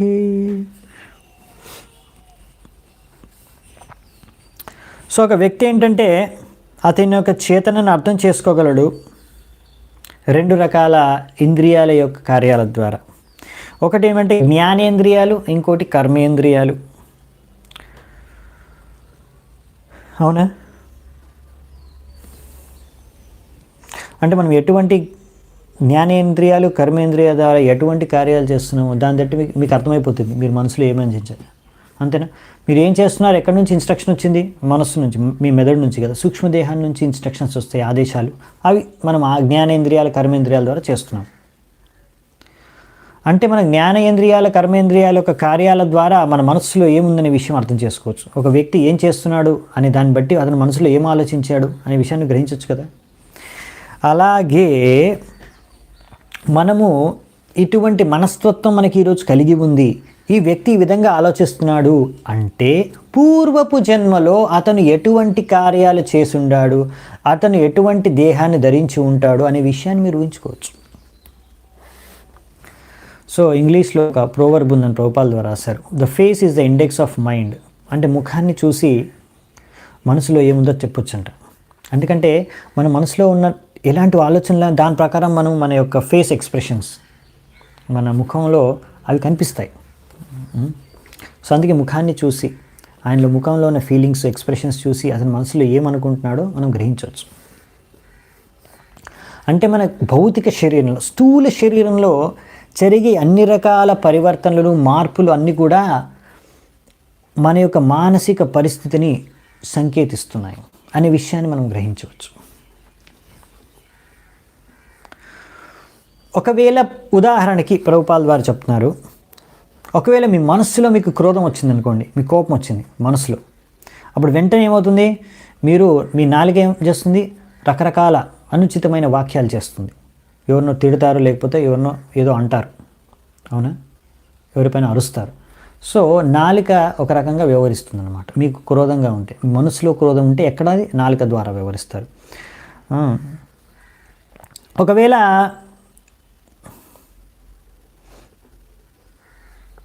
మీరు ఆ క్రోధాన్ని చేతుల ద్వారా వ్యక్తించాలంటే చేతితోని ఎవరినొకటి కొడతారనమాట.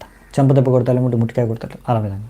సో చేతితో కొట్టడం, తద్వారా మనసులో ఉన్న క్రోధాన్ని చేయి ద్వారా వ్యక్తం చేయొచ్చు. సో జ్ఞానేంద్రియాలు లేకపోతే కర్మేంద్రియాల ద్వారా ఇలా వ్యక్తం చేస్తారు. కాళ్ళతో అయితే ఇంకొకరు తంతారనమాట. సో ఈ విధంగా ఆ కాళ్ళు చేతులతోనైతే మీరు కొట్టడం, తనడం చేస్తారు, నాలుకతోనైతే తిడతారు. ఈ విధంగా క్రోధాన్ని వ్యక్తం చేస్తారు ఒక వ్యక్తి. అంటే మనసులో ఉన్న క్రోధాన్ని, సూక్ష్మదేహంలో ఉన్న క్రోధాన్ని స్థూల శరీరంలో ఈ కాళ్ళు చేతులు లేకపోతే మన కళ్ళు అయితే కళ్ళు ఎర్ర చేస్తారు, అవునా. సో ముక్కు అయితే శ్వాస అయితే, మీరు క్రోధంతో ఉంటే శ్వాస ఎక్కువ పీల్చుకుంటారు. సో బేసికల్లీ ఏంటంటే మీ యొక్క ఇంద్రియాలు, మన కర్మేంద్రియాలు, జ్ఞానేంద్రియాల ద్వారా ఈ మనసులో ఉన్న క్రోధాన్ని వ్యక్తం చేస్తారు వివిధ రకాలుగా. సో అదేవిధంగా మీరు ఎప్పుడైతే హరే కృష్ణ మహామంత్రాన్ని జపం చేస్తారో మీరు శుద్ధమైపోతారు. అప్పుడు మీరు భక్తిలో ఉన్నత స్థాయికి వెళ్ళినప్పుడు మీరు నృత్యం చేస్తారు, ఉన్మత్తమైపోయి భగవంతుడి కీర్తనలో నృత్యం చేస్తారు. ఇంకా అష్టసాత్విక వికారాలకు వెళ్ళిపోతారు. అష్టసాత్విక వికారాలు అప్పుడు కూడా, ఇవన్నీ కూడా మన ఆధ్యాత్మిక స్థాయిలో ఉంటాయి అన్నమాట. రకరకాల వికారాలు, శరీరంలో మార్పులు చూస్తారు. ఇవి ఆధ్యాత్మిక స్థలంలో జరుగుతాయి ఎప్పుడైతే మీరు భక్తిలో ఉన్మత్తమైపోయి నృత్యం చేస్తారు. సో కృష్ణ చేతనతో ఉన్నప్పుడు ఎటువంటి అలాగే ఎలాగైతే మనం క్రోధం వచ్చినప్పుడు రకరకాల వికారాలు కనిపిస్తాయి శరీరాలు, అలాగే మీరు కృష్ణ చైతన్యం ఉన్నప్పుడు రకరకాలుగా మన కార్యాలు చేస్తామన్నమాట. శరీరంలో మార్పులు జరుగుతాయి. నెక్స్ట్ 64వ శ్లోకం. నానుభూతం క్వచానేన దేహేన దృష్టమశ్రుతం కదాచిత్ ఉపలభ్యేత యద్రూపం యాదృగాత్మని.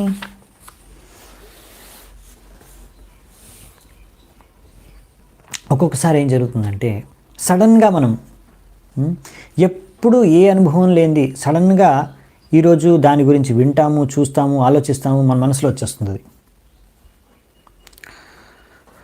ఎప్పుడు దీన్ని అలా అటువంటిది అనుభవించలేదు కానీ ఈరోజు అనుభవిస్తాం. అంటే ఒక్కొక్కసారి మనకి ఎటువంటి కళలు వస్తాయంటే కళలో ఎటువంటి చూసేస్తామంటే ఎప్పుడు మనం ఆ కళల్లో చూసిన విషయాలు, వస్తువులు, వ్యక్తులు కానీ ఎప్పుడు మన జీవితంలో చూడలేదు. ఈ జీవితంలో ఎప్పుడూ అటువంటి విషయాల్ని చూడలేదు కానీ సడన్గా కళలో అటువంటి అనుభవాలు వచ్చేసాయి, మనసులో అటువంటి ఆలోచనలు వచ్చేసాయి. ఎలాగంటే ఒక్కొక్కసారి మనం కళ్ళు కంటాం మనం ఆకాశంలో ఎగురుతున్నట్టు, కానీ ఆకాశంలో అయితే ఈసారి ఎప్పుడు ఎగరలేదే.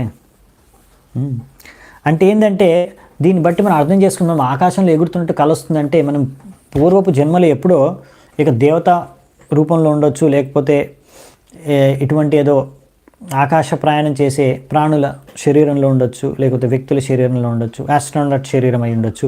తద్వారా మనం ఇలా ఆకాశంలో ప్రయాణించాం ముందు ఎప్పుడో పోయిన జన్మలో. అందుకే ఇప్పుడు అలాంటి కళ అంటున్నాం మనం. ఎందుకంటే మన మనస్సులో ఎప్పుడెప్పుడో ఎన్నో జన్మలు, పూర్వపు జన్మలు ఎన్నో చేసిన కార్యాల యొక్క అన్ని ఇంప్రెషన్స్ మన మనస్సులో ఉన్నాయి, ఎక్కడో లోతులో మనసులో దాచుకొని ఉన్నాయి. అవి అప్పుడప్పుడు సడన్గా బయటకు వస్తాయన్నమాట. ఎలాగైతే మీరు చూస్తారు అప్పుడప్పుడు నీటిలో కింద ఎక్కడో ఏదో కులిపోతూ ఉంటుంది, అప్పుడు ఆ బుడగలు రూపంలో అక్కడ నుంచి గ్యాస్ వస్తుందన్నమాట. ఆ బుడగల రూపంలో బయటకు వచ్చేసి ఆ బుడగలన్నీ కింద నుంచి పైకి వచ్చి పైన నీటి పైన సర్ఫేస్ వరకు వచ్చేసి పగిలిపోతాయి. సో కింద నుంచి బుడగలు పైకి వస్తాయి. సో అలాగే ఎక్కడో మనసులో అది ఎక్కడో దాక్కుని ఉందన్నమాట. ఎప్పుడో ఎన్నో జన్మల్లో చేసిన కార్యాలన్నీ కూడా అవి అప్పుడప్పుడు అలా బుడగలు బయటకు వచ్చినట్టుగా అప్పుడప్పుడు అవి ఆలోచనలు, దాని థాట్స్, లేకపోతే ఆ కళలు బయటకు వచ్చేస్తుంటాయి. ఇది మనకు ఒక సాక్ష్యం. అంటే మనం ఎప్పుడూ చూడని వస్తువులు, ఎప్పుడూ అనుభవించని విషయాలు అన్నీ సడన్గా మనసులో వచ్చేస్తాయి, లేకపోతే సడన్గా మనం కల్లో కంటాము.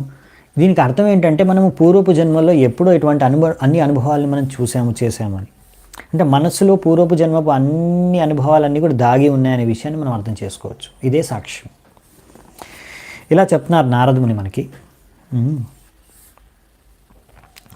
కానీ అలాగే ఒకవేళ మనము ప్రతి జన్మ నుంచి కనెక్షన్ ఉంది, ఇలా ఒక జన్మ నుంచి ఇంకో జన్మకి కనెక్షన్. ఒకవేళ ఒక్కొక్కసారి కొంతమంది అంటారు, అరే వీడు పుట్టుకతోనే మహాకవి, వీడు పుట్టుకతోనే సైంటిస్టు, లేకపోతే పుట్టుకతోనే వీడు భక్తుడు. ఎలాగైతే అంబరీష్ మహారాజు ఎల్లప్పుడూ కృష్ణుడి గురించే నిరంతరం చింతించేవారు తన జీవితంలో. సవై మన కృష్ణ పదారంధ విందయో. సో ఇలా చింతిస్తే మనం భగవద్ధామానికి తిరిగి వెళ్ళిపోతాం ఈ యొక్క జీవితం తర్వాత. ఎందుకంటే ఒకవేళ మనం ఈ జన్మలో సంపూర్ణంగా కృష్ణ భావనామృతం అవ్వలేకపోతే వచ్చే జన్మలో అది కంటిన్యూ అవుతుంది. ఎవరైనా అనొచ్చు, అయ్యో ప్రభు మనం కంప్లీట్లీ 100% కృష్ణ భావనామృతం అవ్వడానికి ట్రై చేస్తున్నాం, కానీ ఒకవేళ కంప్లీట్గా 100% కృష్ణ భావనామృతం ఈ జీవితంలో కాకపోతే మృత్యు సమయం వరకు మనం ఇంకా ప్రయత్నిస్తూనే ఉన్నాము, కంప్లీట్ అవ్వలేకపోయింది ఇంకా. అలాంటప్పుడు లాస్ ఏమీ అవ్వదు. మీరు సంపాదించుకున్న డబ్బంతా మీరు మృత్యు సమయంలో లాస్ అయిపోయినట్టే, దాన్ని తీసుకెళ్ళలేరు. మీరు ఎన్ని బంగ్లాలు, ఎన్ని బండ్లు కొనుక్కున్నా, మీకు ఎంతమంది పిల్లలు ఉన్నా, ఎంతమంది భార్య ఉన్నా, లేకపోతే ఎంత సంపద ఉన్నా, ఎంత చదువుకున్నా, ఏది కూడా మీతో పాటు మృత్యు సమయంలో రాదనమాట. అన్నీ వదిలేయాల్సిందే. మరి ఏమొస్తుంది? మీరు చేసుకున్న కర్మలు, పాపపుణ్యాలు, అలాగే మీరు చేసుకున్న భక్తిలో స్పెషాలిటీ ఏంటంటే పాపపుణ్య కర్మాలు మీరు చేసుకుని దాని ఫలితాలు మీరు అనుభవిస్తారు. దానికి తగ్గట్టుగా మీకు సుఖము దుఃఖము లభిస్తుంది, శరీరం లభిస్తుంది. కానీ మీరు భక్తి చేసుకుంటే ఏంటంటే మీరు ఎంత 50% చేసుకుంటే భక్తి, నెక్స్ట్ జీవితంలో మళ్ళీ 51% నుంచే మీరు భక్తి స్టార్ట్ చేస్తారు. సో అందుకని చూడండి, మీరు ఈ జీవితంలో కొంతమంది పుట్టగానే చిన్నప్పటి నుంచే భగవంతుడి పైన భక్తి ఉంటుంది, కొంతమందికి ఉండదు. దాని అర్థం ఏంటి అంటే వీడు పూర్వజన్మంలోనే ఏదో భక్తి చేసుకున్నాడు, ఎంతో అంత భక్తి చేసుకున్నాడు. అందుకే ఇప్పుడు సడన్గా ఇక్కడ చిన్నతనం నుంచి ఆయనకి భగవంతుడి పైన భక్తి పట్ల ఎంతో శ్రద్ధ, ఆసక్తి, సహజంగా ఆయన భక్తి చేసుకుంటాడు. సో కొంతమందికి ఎంత ప్రయత్నించినా వాళ్ళు భక్తులు అవ్వరు, కొంతమంది చాలా ఈజీగా భక్తులు అయిపోతారు. సో ఇదంతా కొంచెం పూర్వజన్మ యొక్క కనెక్షన్ ఉంటుందన్నమాట దీనికి కూడా. సో అలా అనమాట. అందుకనే ఎవరైతే ముందు జన్మలో భక్తి చేసుకున్నారో వాళ్ళకి మంచి లాభం ఏంటంటే, ప్లస్ పాయింట్ ఏంటంటే, వాళ్ళకి ఎటువంటి అవకాశం లభిస్తుందంటే నెక్స్ట్ జన్మలో వాళ్ళు బాగా మళ్ళీ భక్తి చేసుకోవడానికి, ఎక్కడ వరకు ఇన్కంప్లీట్ అయిందో భక్తి అక్కడ నుంచి కంటిన్యూ చేసుకోవడానికి. ప్రాప్య పుణ్యకృతం లోకాన్ ఉషిత్వా శాశ్వతీ సమాహ శుచీనాం శ్రీమతాం గేహే యోగో భ్రష్టో విజాయతే. సో ఒకవేళ ఒక వ్యక్తి ఎంతో రోజులు ఈ యొక్క భక్తి యోగాన్ని అనుసరించిన తర్వాత ఒకవేళ అతను చనిపోతే, పతనమైపోతే, అప్పుడు అతను ప్రాప్య పుణ్యకృతం లోకాన్, పుణ్యలోకాలు, స్వర్గలోకాలు, అటువంటి లోకాలని ప్రాప్తి ఆయనకు లభిస్తుంది. అలా ఎన్నో సంవత్సరాలు అలా పుణ్యలోకాల్లో నివసించిన తర్వాత తిరిగి అతనికి ఒక మంచి శుచీనాం శ్రీమతాం గేహే అంటే మంచి శుచినాం, ఎంతో శుచి అంటే క్లీన్గా ఉండేవాళ్ళు అనమాట. మంచి సంస్కారవంతులైన వ్యక్తులు యొక్క పరివారంలో తల్లిదండ్రులు లభిస్తారు. లేకపోతే మంచి ధనికుల యొక్క అంటే భక్తుల యొక్క పరివారంలో కానీ, లేకపోతే ఎంతో ధనికుల యొక్క పరివారంలో వాళ్ళకి జన్మ లభిస్తుంది. ఎంతో ఐశ్వర్యవంతులైన పరివారంలో వాళ్ళు జన్మిస్తారు, లేకపోతే భక్తుల పరివారంలో. కానీ ఒకవేళ మనం బాగా ధ్యానం చేసుకొని ఇదే జీవితంలో బాగా భక్తి చేసుకుంటే, హరే కృష్ణ మహామంత్రం జపం చేసుకుంటే, కృష్ణ భావనామృతంతో జీవితాంతం ఉండడానికి ప్రయత్నిస్తే, మనము నిస్సంకోచంగా ఈ జీవితంలో మృతి చెందిన తర్వాత భగవద్ధామానికి తిరిగి వెళ్ళిపోతాం, కృష్ణలోకానికి, గోలోకధామానికి వెళ్ళిపోతాం అని ఇక్కడ ప్రభుపాల ద్వారా రాస్తున్నారు. తేనాస్య తాదృశం రాజా లింగినో దేహ సంభవం శ్రద్ధాత్స్వానానుభూతోర్తో నమన స్పృష్టుమర్హతి. సో ఇంకేం చెప్తున్నారంటే ఇక్కడ, అందుకనే ఓ రాజా, ఓ ఈ జీవాత్మకి సూక్ష్మ దేహం అనేది ఒకటి ఉంది. ఈ సూక్ష్మ దేహంలోనే అన్ని రకాల ఆలోచనలు, ఇచ్ఛలు, కోరికలు ఇవన్నీ కూరుకొని ఉన్నాయి. ఇంకా పూర్వపు జన్మ చేసిన అన్ని అనుభవాలు కూడా అందులోనే దాగి ఉన్నాయి. ఇది నిశ్చితం, ఇది ఖచ్చితంగా నేను చెప్తున్నాను, ఇది సత్యం, ఈ విషయాన్ని గ్రహించు రాజా అని నారదుని చెప్తున్నాడు. నీకు అసలు ఎప్పుడు అనుభవం లేనిది పూర్వజన్మంలో అటువంటిది సడన్గా నీ మనసులోకి ఏం రాదు, ఎప్పుడో ఎక్కడో ఇటువంటిది అనుభవించావు, అందుకనే ఈరోజు అది నీ మనసులోకి వచ్చేస్తుంది.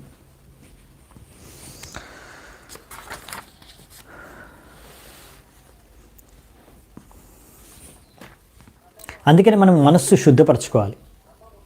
మన మనస్సు ఏం కోరుకుంటుందో దాన్ని బట్టే నెక్స్ట్ శరీరం మనకు లభిస్తుంది. అందుకే మనం మనస్సుని శుద్ధపరచుకొని మనం ఎప్పుడు భగవంతుడి గురించి, భక్తి గురించి, భగవంతుడి సేవ గురించే స్మరించుకొని కోరుకునే విధంగా మన మనస్సుని తయారు చేసుకోవాలి. అప్పుడు మనం అలా కృష్ణ భావనామృతంతో మనము ఈ యొక్క కృష్ణ భావనామృతాన్ని అనుసరిస్తే పద్ధతిని, భక్తి యోగ మార్గాన్ని, అప్పుడు మనము వచ్చే జన్మలో మనకు అటువంటి ఆధ్యాత్మిక శరీరం లభిస్తుంది, భగవద్ధామంలోకి మనం వెళ్ళిపోవచ్చు.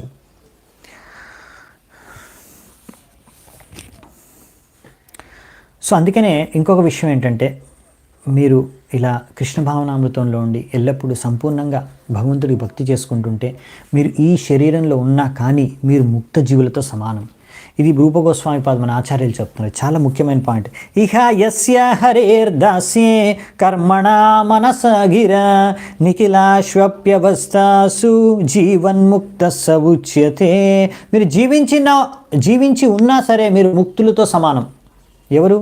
ఒకవేళ ఎవరైతే సంపూర్ణంగా హరిదాసులై భగవంతుడికి సేవ చేసుకుంటున్నారు, ఎవరైతే సంపూర్ణంగా మనస వాచ కర్మన భగవంతుడికి సేవ చేసుకుంటున్నారో నిరంతరం, వాళ్ళు జీవించి ఉన్న ఈ భౌతిక దేహంలో ఉన్న వాళ్ళు ముక్త జీవులతో సమానం. ఎందుకంటే వాళ్ళకి తేడా లేదు. వాళ్ళు చనిపోయిన తర్వాత నిస్సంకోచంగా వాళ్ళకి ఆధ్యాత్మిక శరీరం లభిస్తుంది, భగవద్ధామానికి వెళ్తారు, భగవంతుడి సేవలో నియుక్తమైపోతారు. కాబట్టి వాళ్ళు ఇప్పుడున్నా ఏం చేస్తున్నారు? భగవంతుడి సేవ భక్తి. మృతి చెందిన తర్వాత ఏం చేస్తారు? భగవంతుడికి సేవ భక్తి. సో అంటే వాళ్ళు ఆల్రెడీ ముక్తావస్థలో ఉన్నట్టు ఈ శరీరంలో ఉన్నా కానీ అని మనకు రూపగోస్వామి చెప్తున్నారు. సో నెక్స్ట్ 66వ శ్లోకం చూద్దామంట. మన ఏవ మనుష్యస్య పూర్వరూపాని సంశతి భవిష్యతశ్చ భద్రం తే తథైవ న భవిష్యతః. ఓ రాజా, నీకు అంతా మంగళం శుభం కలుగుగాక. సో ఇక్కడ నారదుడు ఏం చెప్తున్నాడు, ఈ మనస్సే కారణం. ఈ మనస్సు ఏ కారణం? ఈ మనస్సు ద్వారా ఏం ఆలోచిస్తున్నావు, ఎటువంటి విషయాలతో సాంగత్యం చేస్తుంది మనస్సు, దాని కారణంగానే వచ్చే శరీరం ఎటువంటిది లభిస్తుందో అది నీకు తేల్చి చెప్తుంది. దాని మీద ఆధారపడి ఉంటుంది. మన యొక్క మానసిక పరిస్థితి ఎలా ఉంటుందో, మన మానసిక పరిస్థితిని గమనించి మీ యొక్క పూర్వపు జన్మ ఎటువంటిది ఉండుంటుందో మీరు ఇప్పుడే ఆలోచించవచ్చు, అర్థం చేసుకోవచ్చు. అలాగే మీ భవిష్యత్తులో మీకు ఎటువంటి జన్మ లభిస్తుందో ఆ విషయాన్ని కూడా మీరు అర్థం చేసుకోవచ్చు. సో మీ మనస్సు అనేది మీ పూర్వపు జన్మ గురించి, భవిష్యత్తు జన్మ గురించి, రెండిటి గురించి చెప్తుంది. ఇప్పుడు నీకు ఎటువంటి మానసిక పరిస్థితి ఉంది, దాన్ని బట్టి మనం చెప్పొచ్చు వీడు పోయిన జన్మలో ఏం చేసి ఉంటాడు, ఏమై ఉంటాడు.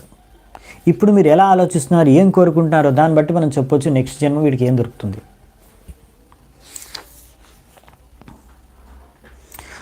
ఫర్ ఎగ్జాంపుల్, ఉదాహరణకి ఒక వ్యక్తి భక్తుడైతే, భగవంతుడికి కనుక ఒక వ్యక్తి భక్తుడు అయ్యాడు అనుకోండి, ఒక వ్యక్తి భగవంతుడికి భక్తుడయి ఉన్నాడంటే జన్మతోనే లేకపోతే పుట్టుకతోనే లేకపోతే చాలా సహజంగా భక్తి మార్గాన్ని అనుసరిస్తున్నాడు, భక్తి చేసుకుంటున్నాడు. భగవంతుడికి చాలా తక్కువ మంది అండి భక్తి చేసుకునేది మొత్తం లోకంలో. మొత్తం ప్రపంచంలో ఉన్న ప్రజల్లో ఒక 1% వాళ్ళు కూడా కృష్ణుడి భక్తులు లేరు, చాలా తక్కువ, అరుదు. సో అలా 100కో 100కో ఒకరు శుద్ధ భక్తులు ఉంటారు. సో ఇలా ఒక వ్యక్తి భక్తి చేసుకుంటున్నాడు అంటే అతను ఖచ్చితంగా పూర్వపు జన్మలో ఎంతో అంత భక్తి చేసుకునే ఉంటాడు. అలాగే ఒకవేళ ఒక వ్యక్తి ఎప్పుడూ ఒక క్రిమినల్ మెంటాలిటీ ఉందనుకోండి, అంటే ఎప్పుడు చూసినా ఏదో ఒక పాపాలు చేయాలి, ఎవరినో చంపాలి, ఎక్కడో దొంగతనం చేయాలి, ఇలా ఎప్పుడు ఆలోచిస్తున్నాడంటే పూర్వపు జన్మలో అతను ఏదో పెద్ద పాపాత్ముడు అయ్యి ఉండుంటాడు, ఒక పెద్ద క్రిమినల్ అయ్యి ఉండుంటాడు. సో ఈ విధంగా మనము ఆలోచించవచ్చు, అర్థం చేసుకోవచ్చు. ఇప్పుడు మీ మనస్సులో మీరు ఏం ఆలోచిస్తున్నారో దాన్ని బట్టి మీరు ఎక్కడ వెళ్తారో, వచ్చే జన్మలో ఎక్కడ పుడతారో అన్నీ మనం అర్థం చేసుకోవచ్చు. అవునా? ఊర్ధ్వం గచ్చంతి సత్వస్థ మధ్య తిష్టంతి రాజసః జగన్య గుణవృత్తిస్థ అధో గచ్చంతి తామసః. ఊర్ధ్వం గచ్చంతి సత్వస్థ, మీరు సత్వగుణంతో సాంగత్యం చేసి సత్వగుణంలో కార్యాలు చేసుకుంటే ఊర్ధ్వం పైకి వెళ్తారంట, పైలోకాలకు వెళ్తారు, స్వర్గలోకానికి వెళ్తారు, అక్కడ జన్మిస్తారు. వచ్చే జన్మలో స్వర్గలోక ప్రాప్తి లభిస్తుంది మీకు నెక్స్ట్ జన్మలో. మధ్య తిష్టంతి రాజసః, మీరు రజోగుణంలో ప్రవర్తిస్తే, రజోగుణంలో కార్యక్రమాలు చేస్తే, కర్మలు చేస్తే మధ్య తిష్టని మర్త్యలోకంలో ఇక్కడే పృథ్వీపైనే మళ్ళీ జన్మిస్తారు. జగన్య గుణవృత్తిస్థ అధో గచ్చంతి తామస. అలా కాకుండా తమో గుణంలో వ్యవహరిస్తే మీరు నిమ్న యోని ప్రాణులు, అంటే ఏ పశువు, ఎటువంటి పక్షులు, అటువంటి నిమ్న జాతుల యొక్క ప్రాణ శరీరాలు లభిస్తాయి, లేకపోతే నరకానికి వెళ్ళిపోతారు, కింది లోకాలకు వెళ్ళిపోతారు. సో మీరు ఎటువంటి కార్యాలు చేస్తే భవిష్యత్తులో ఏం జరుగుతుందో చాలా క్లియర్ ఉందన్నమాట. ఇక్కడ అదే మనకు శాస్త్రాలు క్లియర్ చేస్తున్నాయి. సో అందుకనే యస్యాస్తి, ఇంకొక శ్లోకం ఉంది,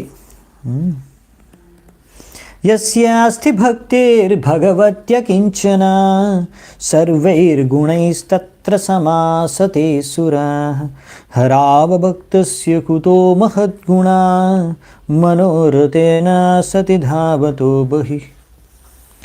సో మనోరథేన, మనస్సు అనే రథం పైన మనం ప్రయాణిస్తున్నాము. ఒకవేళ మనకి గనక భగవంతుడి పైన యస్యాస్తి భగవత్య కించన, సంపూర్ణమైన శ్రద్ధ, భక్తి మనకు భగవంతుడి పట్ల కనుక ఉంటే అప్పుడు ఆ వ్యక్తిలో అన్ని రకాల సద్గుణాలు, దేవతల్లో ఉండే అన్ని సద్గుణాలు కూడా ఆ వ్యక్తిలో ప్రవేశిస్తాయంట. సహజంగానే ఆ వ్యక్తిలో అన్ని మంచి లక్షణాలు, గుణాలు కనిపిస్తాయి. కానీ ఒకవేళ ఒక వ్యక్తి భక్తుడు కాదనుకోండి, అతనికి ఎన్నో రకాల భౌతిక ఉపాధులు ఉండొచ్చు, అతను ఎన్నో డిగ్రీలు చేస్తుండొచ్చు, ఎన్నో చదువులు చదువుండొచ్చు, ఆయన దగ్గర ఆయన ఎంతో రకాల తెలివితేటలు ఉండొచ్చు ఆ వ్యక్తికి, కానీ వాటికి ఏమీ మూల్యం లేదు, వాల్యూ లేదు దానికి. ఎందుకు అంటే అతను ఇంకా ఈ భౌతిక మోహ మాయా ప్రపంచంలోనే దానికి మోహితుడైపోయి ఇక్కడే దాని గురించే భ్రమిస్తూ ఉన్నాడు కనుక. సో ఇదన్నమాట పాయింట్. సో మీరు ఎంత తెలివింది మీకు, ఎంత డబ్బుంది మీకు, ఎంత చదువుకున్నారన్నది ముఖ్యం కాదు. ముఖ్యమైనది ఏంటంటే మీరు భగవంతుడికి భక్తుడా కాదా. ఒకవేళ మీరు భగవంతుడికి నిరంతరం భక్తి చేసుకుంటున్నారంటే మీలో అన్ని మంచి లక్షణాలు వచ్చేస్తాయి, భగవద్ధామానికి వెళ్ళిపోతారు. సో జీవితం సార్థకమైపోతుంది. ఇవన్నీ అదేంటండి, ఇన్ని చదువులు చదువుకొని ఇవన్నీ వేస్ట్ అని ఎందుకు అంటున్నారు? భగవంతుడు భక్తుడు కాకపోతే ఏంటి? ఎంత పెద్ద చదువులు చదువుకున్నాను నేను, లేకపోతే ఇంత డబ్బులు సంపాదించాను, నాకు ఇంత పెద్ద ఖ్యాతి ఉంది, నన్ను అందరూ సమ్మానిస్తారు సమాజంలో, నేను చాలా పెద్ద పొజిషన్లో ఉన్నాను, నాకు చాలా పవర్ ఉంది, నేను పెద్ద నాయకుడిని, నేను పెద్ద రాజకీయ నేతని. మీరు ఏదైనా అవ్వండి, ఇవన్నీ మీకు మృత్యు సమయంలో ఏమి హెల్ప్ చేయవు. ఇవన్నీ వేస్ట్, దీనికి వాల్యూ లేదు. మృత్యు సమయంలో మీరు ఎంత భక్తి చేసుకున్నారో అది మాత్రమే మిమ్మల్ని రక్షిస్తుంది. ఇవన్నీ మిమ్మల్ని రక్షించవు. మీ డబ్బు, మీ యొక్క ఫ్యామిలీ, మీ యొక్క పవరు, మీ యొక్క ఏవైనా సరే భౌతిక విషయ వస్తువులు మిమ్మల్ని రక్షించలేవు. మీరు ఎంత తెలివైన వాళ్ళైనా సరే మీ తెలివి పనికిరాదు అక్కడ. సో భగవంతుడికి భక్తి చేసుకుంటేనే మీరు అసలైన తెలివైన వాళ్ళనమాట. సో ఈ విధంగా మీరు ఇంకా వేరే ఏది ఆశించకుండా భగవంతుడి భక్తి చేసుకుంటే అన్యాభిలాషిత శూన్యం, వేరేవేవి ఆశించకుండా, అన్యాభిలాషిత శూన్యం, వేరే అభిలాషలన్నీ శూన్యం.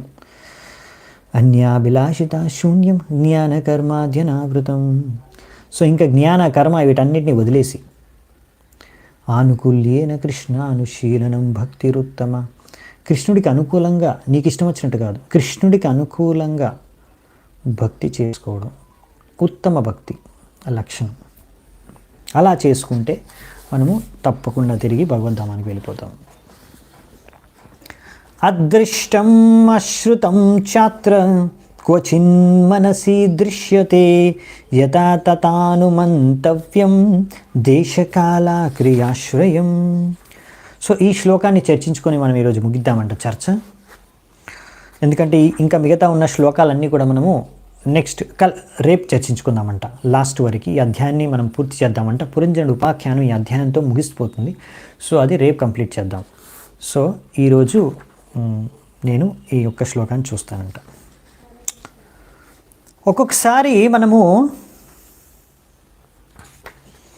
కలల్లో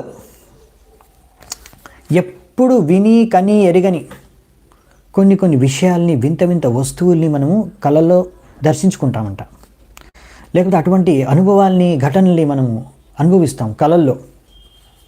ఎప్పుడు కూడా అవి మనం చూడలేదు, వినలేదు, మనకు గుర్తులేదు.